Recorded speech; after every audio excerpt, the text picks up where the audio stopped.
Assalamualaikum warahmatullahi wabarakatuh. Apa kabar semua kelas 8? Tentunya Ibu berharap kalian baik-baik saja dan semoga kita semua selalu dalam lindungan Allah Subhanahu wa taala dan tetap tidak lupa untuk menjaga kesehatan kalian walaupun masih pandemi saat ini, dan kita berharap semoga pandemi ini cepat berlalu agar kita bisa bertatap muka belajar di sekolah kembali. Baiklah anak-anak, tetap semangat kalian belajar daring. Pada pertemuan kali ini di semester 2, pertemuan pertama, minggu pertama, materi yang akan Ibu sampaikan yaitu tentang tata rias dan busana tari tradisional, masih di materi seni tari. Hanya saja kalau pertemuan semester 1 kita sudah belajar tentang pola gerak tari tradisional, dan sekarang kita masih lanjutan semester 1 yaitu tata rias dan busana tari tradisional. Dalam tata rias busana tradisional, kalian harus tahu dulu istilah busana. Apa itu busana? Yaitu tidak asing lagi bagi kita semua. Busana berasal dari bahasa Sanskerta yaitu busana. Dan istilah yang populer dalam bahasa Indonesia yaitu busana yang diartikan pakaian. Namun demikian, pengertian busana dan pakaian terdapat sedikit perbedaan, di mana busana mempunyai konotasi pakaian yang bagus atau indah, yaitu pakaian yang serasi, harmonis, selaras, enak dipandang, nyaman melihatnya, cocok dengan pakaian, serta sesuai dengan kesempatan.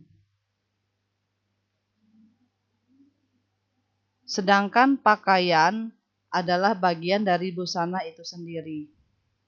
Busana dalam pengertian luas adalah segala sesuatu yang dipakai mulai dari kepala sampai ujung kaki yang memberi kenyamanan dan menampilkan keindahan bagi si pemakai.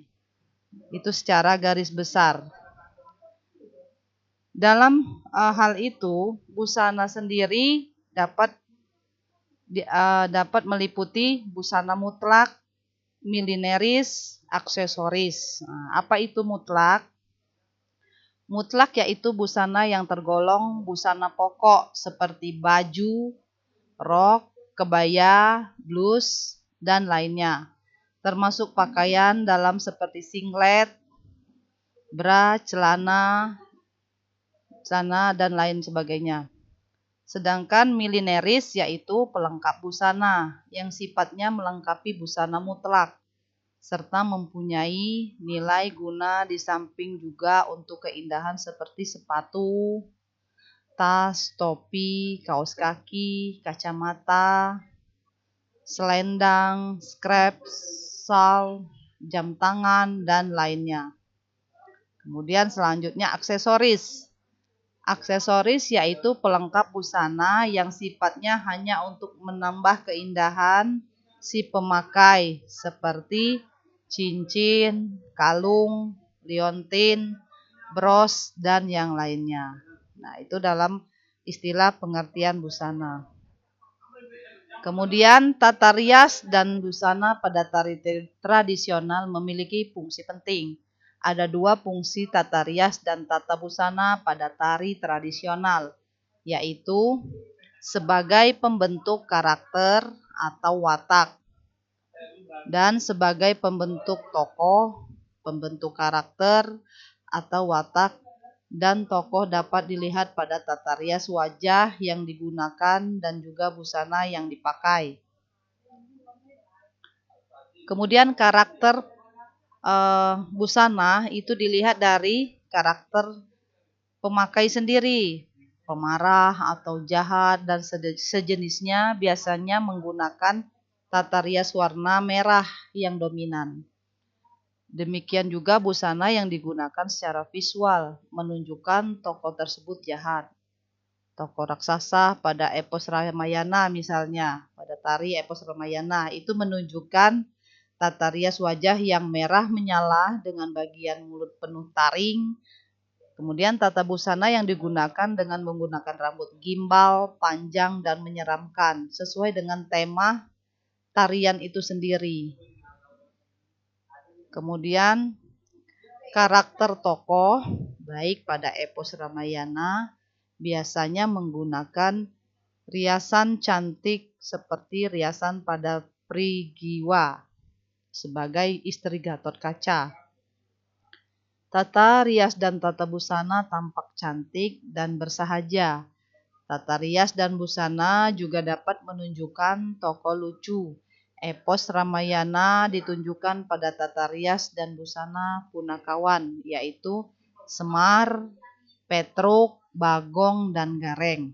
Nah, seperti pada contoh tadi, kalian sudah bisa membayangkan bagaimana tata busana yang dipakai pada penari-penari epos Ramayana. Itu suatu mengisahkan tentang kerajaan, kisah ya, kisah suatu legenda.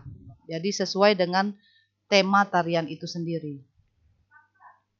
Kemudian tata rias dan busana pada tari tradisional tidak hanya bersumber pada epos Ramayana, tetapi juga tarian lepas, yaitu tarian yang tidak berhubungan dengan cerita Ramayana. Nah, mungkin di sini kita ambil contoh tarian daerah kita Lampung.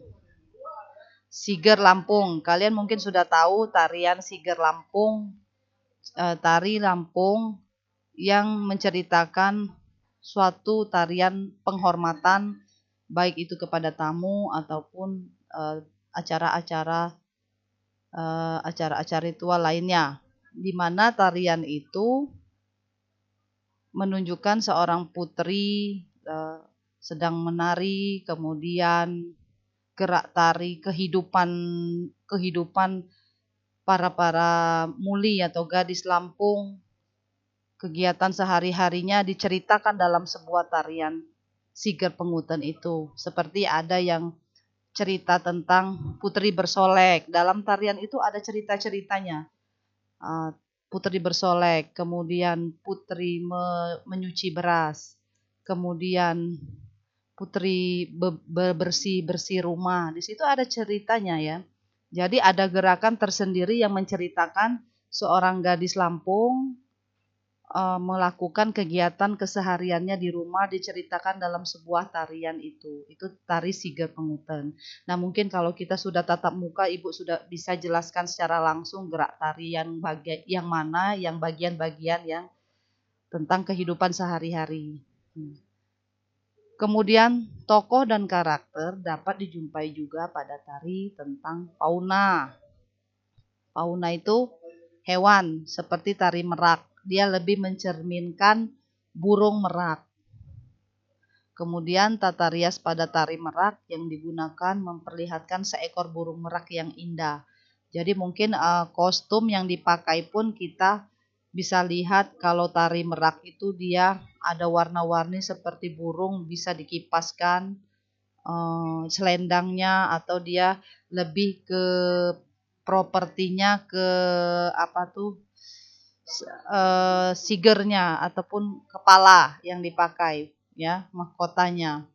Kemudian tata busana yang digunakan itu merupakan perwujudan dengan sayap dan tutup kepala, yaitu tadi bisa dicontohkan selendang dengan penutup kepalanya sebagai ciri khas yang menunjukkan perwujudan burung merak.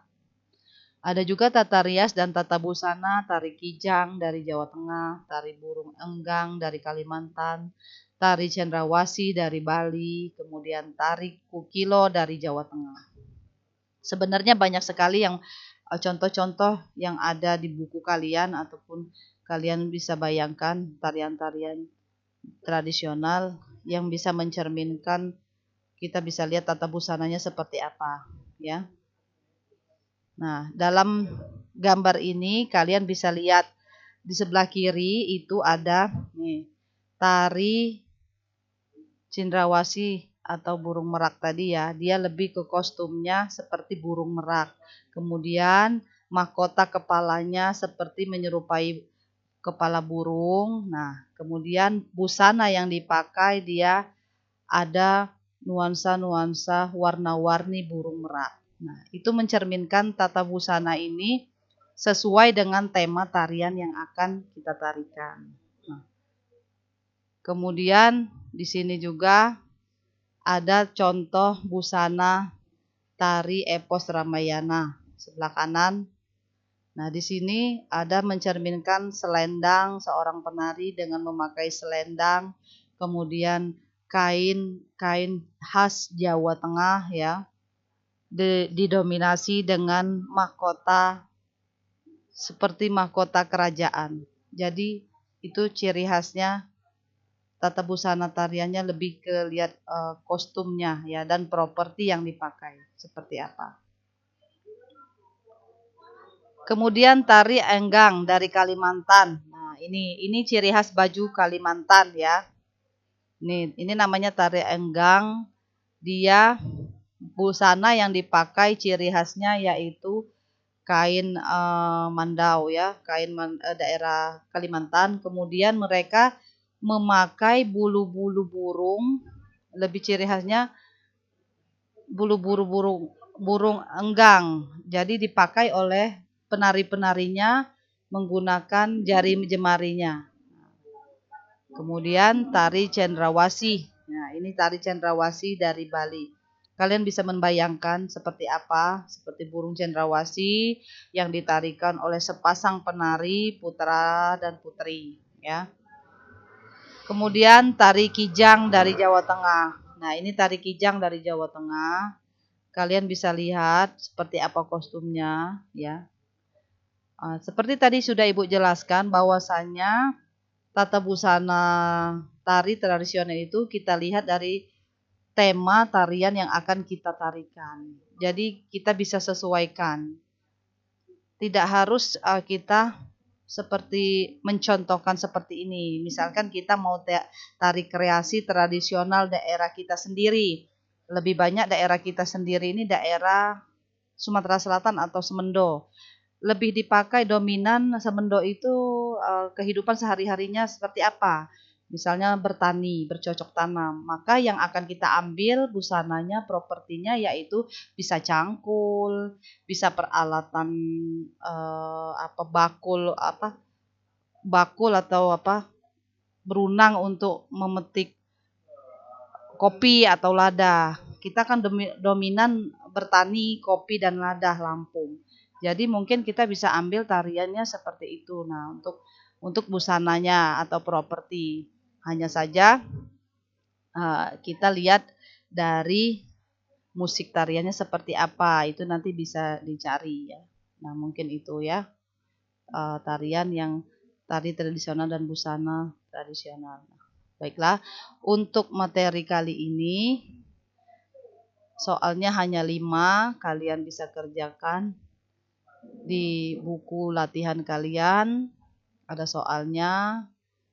Nanti kalau selesai kalian bisa kumpul ke WA masing-masing, WA grup seni budaya. Baiklah, hanya itu saja materi kita tentang tata rias busana pada pertemuan pertama di semester 2 ini. Semoga kalian tetap semangat untuk menerima pelajaran di rumah dan selalu mengerjakan tugas-tugas yang diberikan oleh guru. Kemudian tetap jaga kesehatan kalian. Ibu akhiri, wabillahi taufiq wal hidayah. Wassalamualaikum warahmatullahi wabarakatuh.